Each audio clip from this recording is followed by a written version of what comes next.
स्वागत करती हूँ आप सभी का। आज की इस वीडियो विशेषांक में हम जानेंगे कि होलाष्टक का 2025 में कब से कब तक तिथि रहेगी। इसमें हमें क्या क्या कार्य ऐसे हैं जो हमें नहीं करने चाहिए, यानी होलाष्टक के दौरान हमें कौन कौन से कार्य नहीं करने चाहिए, होलाष्टक किसे कहते हैं, इस समय को क्यों निषिद्ध बताया गया है, इत्यादि 2 कार्य ऐसे कौन कौन से हैं जो हमें करने चाहिए, फिक्स में करने चाहिए, और कौन से ऐसे कार्य हैं जो हमें नहीं करने चाहिए। तो आज की इस वीडियो में हम यही सारी चीज़ें जानेंगे। लेकिन उससे पहले दोस्तों, अगर आप मेरे चैनल पर पहली बार विजिट कर रहे हैं तो हमारे परिवार का हिस्सा बनिए, चैनल को सब्सक्राइब जरूर कर लीजिएगा, बेल आइकन को प्रेस कर लेगा, जिससे हमारे आने वाली वीडियो की सारी नोटिफिकेशन आप तक पहुंचे सबसे पहले। और समस्त जितने भी हमारे त्यौहार आते हैं उनसे रिलेटेड डिटेल वीडियो मैं चैनल पर अपलोड करती हूँ, कथा भी अपलोड करती हूँ, तो समय समय पर आपको सारी चीज़ें नोटिफिकेशन के साथ मिलती रहेगी। तो आइए जानते हैं होलाष्टक के विषय में। होलाष्टक किसे कहते हैं और 2025 में ये होलाष्टक कब से कब तक लग रहा है। तो देखिए, 2025 में होलाष्टक का तिथि जो है वो शुरू हो जाएगी 7 मार्च से। 7 मार्च यानी कि दिन शुक्रवार से होलाष्टक की तिथि शुरू हो जाएगी और उसके बाद होलिका दहन यानी पूर्णिमा तक ये तिथि रहेगी। ठीक है, समझ आ गया। आपको 7 तारीख से 13 तारीख तक होलाष्टक की तिथि मनाई जाएगी। और होलाष्टक की तिथि मनाए जाने का मतलब है कि कुछ निषिद्ध कार्य होते हैं, इस बीच में नहीं करने चाहिए, वो मैं आपको बताऊंगी। और इस समय को इतना मतलब इस समय जो नेगेटिव एनवायरनमेंट होता है जैसे वो बहुत ज़्यादा बढ़ जाता है। वो क्यों बढ़ जाता है? क्योंकि होलाष्टक का ही वो समय था, 8 दिन का वो ही समय था जब भगवान विष्णु के परम भक्त प्रहलाद जी को बहुत ज़्यादा उनके पिताजी द्वारा प्रताड़ना दी गई थी, बहुत दुख दिया गया था। उसी के बाद से इस तिथि को निषिद्ध बताया गया है, इस तिथि को बहुत ही नेगेटिव बनाया। इस ऐसी मान्यता है कि प्रहलाद जी इस समय बहुत ही तकलीफ में रहते थे, बहुत ही दुख में रहते थे, उनके ऊपर बहुत तरह की प्रताड़नाएं की गई थी। इसीलिए होलाष्टक का समय जो है काफ़ी निषिद्ध बताया जाता है, काफ़ी नेगेटिव एनर्जी से भरा हुआ बताया जाता है। इसके अलावा जो मतलब होलाष्टक का समय होता है ये काफ़ी निषिद्ध कार्यों के लिए माना गया है। वो सारे निषिद्ध कार्य मैं आपको अभी 1 बाय 1 बताऊंगी। पहले 2 कार्य ऐसे आपको कौन से करने चाहिए। अगर आप प्रेग्नेंट हैं तो पक्का आपको कमर में धागा बांध के रखना है। काला धागा आप चाहे भैरव मंदिर से खरीद लीजिए, चाहे हनुमान मंदिर से खरीद लीजिए। काला धागा, लोहा इसको डाल के प्लास्टिक में रैप करके और उसको कमर पे जरूर बांध लीजिएगा अगर आप प्रेग्नेंट हैं तो।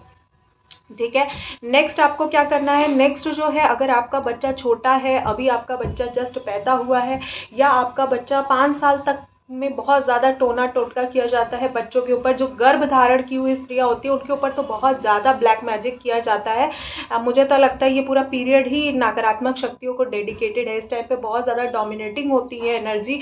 तो बच्चों को काला टीका उनके पैर में, उनके हाथों में, यहाँ पर हाथों में, दोनों हाथों में और माथे पे जरूर लगाए। बहुत से बच्चे जैसे स्कूल जाते हैं ना, तो उनको अंदर के साइड लगा दे, अंदर के साइड पे आप काला टीका लगा सकते हैं। ठीक है, तो मैं तो यही करती हूँ कि काला टीका जरूर लगाती हूँ, तो आप काला टीका जरूर लगाइए।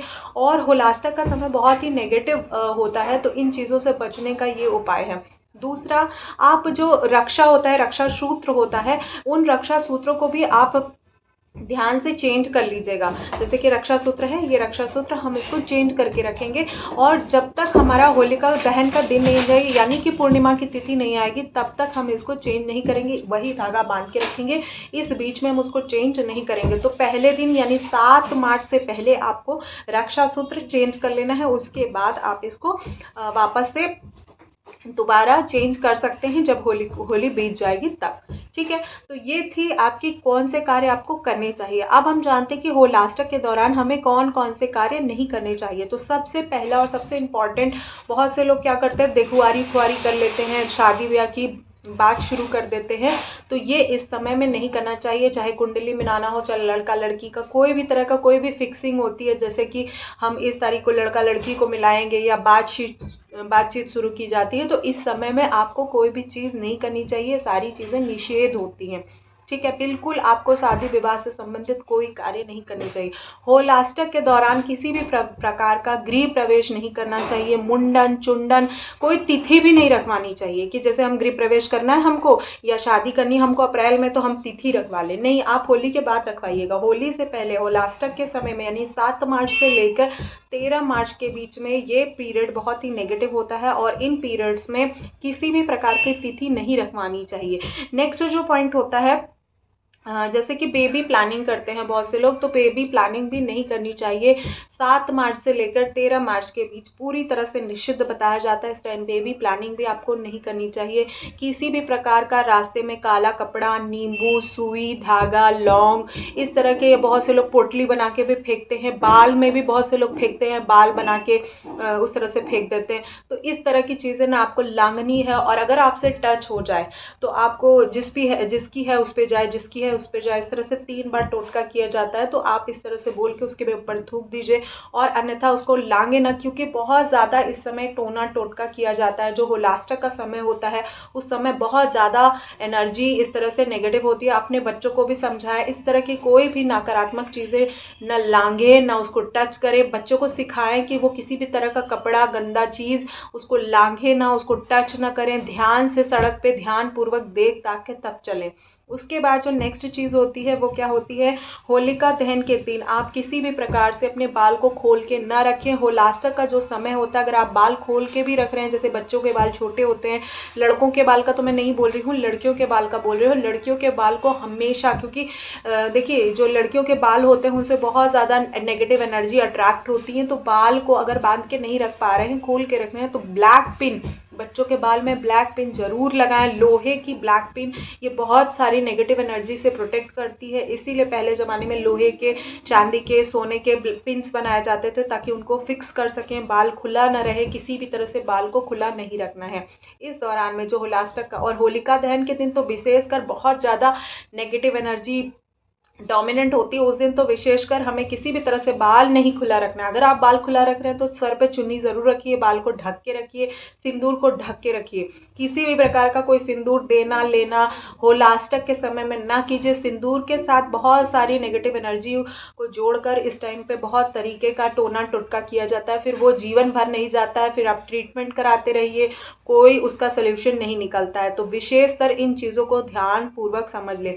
उसके बाद क्या होता है, घर जो होलिका होलाष्टक का समय होता है, इस समय किसी भी प्रकार का घर चेंज ना करें, यानी कि दूसरे घर में शिफ्ट होना। मैंने पहले ही बताया कि गृह प्रवेश नहीं करना है, लेकिन किराए के घर में भी शिफ्ट ना कीजिए। अब जैसे बहुत ज़रूरी है तब तो भगवान को लेकर शिफ्ट कर सकते हैं, लेकिन मैं वैसे मना करूंगी कि होलाष्टक के समय में आप किसी भी प्रकार का ना करें। पुराने ज़माने में होलाष्टक के समय पर चूड़ियाँ भी नहीं चेंज की जाती थी। जैसे चूड़ी आपने पहनी है तो उसको जैसे बहुत से लोग चेंज कराते हैं, मैचिंग का करते हैं, तो आप एक पुरानी चूड़ी रख के ऊपर से पूरी चूड़ी चेंज कीजिएगा, वरना चूड़ियाँ चेंज नहीं की जाती हैं होलाष्टक के दौरान में। चूड़ियों से भी बहुत ज़्यादा नेगेटिव होता है। कोशिश कीजिए कि होलाष्टक के दौरान में किसी भी प्रकार का आपका जो चूड़ी है, बिंदी है, सिंदूर है, बहुत सारे लोग मेटल के मंगलसूत्र पहनते हैं, तो वो मंगलसूत्र को आप किसी तरह से फेंके ना, किसी तरह से बाहर ना जाए, वो किसी के हाथ में ना लगे। इस दौरान अपने जो कपड़े होते हैं जो हमें सुखाने होते हैं उसको छत पे ना फैलाएं, उसको बाहर खुला ना छोड़ें। दिन के टाइम ही रखें, रात के टाइम उसको अंदर कर लें। किसी को भी अपना, जैसे लोग ठंडी का कपड़ा क्या होता है कि होली आने पे ठंडी का कपड़ा लोग दूसरों को देने लगते हैं, तो किसी प्रकार का दूसरों को अपना पहना हुआ कपड़ा ना दें। अगर आप अपना पहना हुआ कपड़ा देना चाहते तो होली के बाद दीजिएगा, अभी मत दीजिएगा किसी भी प्रकार का। और नमक के पानी से धो के दिया जाता है। अपने कपड़े को अच्छे से धुल के साफ करके तब दीजिए। अपने अंडर गारमेंट्स तो बिल्कुल भी नहीं देना चाहिए। इसके लिए मैं आपको बहुत ज़्यादा पहले से ही बता रही हूँ कि इस दौरान में ये चीज़ें आपको एकदम निषिद्ध रूप से नहीं करनी है किसी के साथ, ठीक है। इस दौरान पे किसी भी तरह की जो पैसा गिरा हो रास्ते में, इस तरह के लोग लालच दिलवाने वाली चीज़ है, सोना हो गया, नाक की कील हो गई, इस तरह की चीज़ें लोग गिरा के रखते हैं, हैंकी हो गई, तो इस तरह की चीज़ें लोग गिरा के रखते हैं। लेकिन इन चीज़ों से आपको बच के रहना है, आपको नहीं उन चीज़ों को टच करना है। रास्ते में किसी भी चीज़, किसी तरह से पड़ी हुई चीज़ को नहीं छूना है। ये बहुत ही ज़्यादा नकारात्मक होती हैं। इन समय में होलाष्टक के पूरे दौरान में आपको अपने को और अपने परिवार को अवश्य बचा कर रखना चाहिए।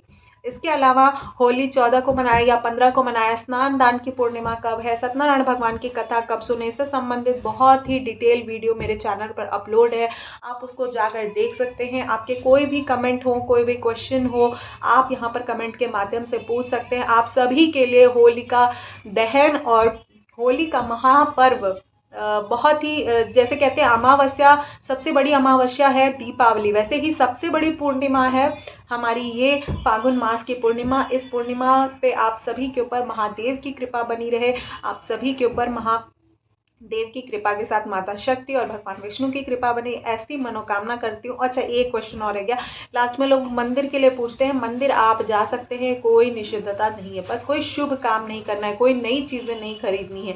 पूजा पाठ आप कर सकते हैं, पूजा पाठ आप कैसी भी अवस्था में रहिए तो उसको मत छोड़िए, है ना। वही हमारे जीवन का सबसे बड़ा पूंजी है, जब मर के जाएंगे तो वही हमारी पूजा पाठ मंत्र जाप हमारे साथ जाता है और कुछ भी जाता नहीं है। तो इसके लिए आप बिल्कुल निश्चिंत होकर पूजा पाठ कर सकते हैं। कोई नया चीज़ आप जैसे सुंदरकांड करना चाहते हैं, इस दौरान पे सुंदरकांड, विष्णु सहस्त्र नाम का जाप कर सकते हैं, हनुमान चालीसा पढ़ सकते हैं, शिव पुराण पढ़ सकते हैं, गीता का पाठ कर सकते हैं। इस तरह के जो पाठ इत्यादि आप घर में कराना चाहें तो करा सकते हैं।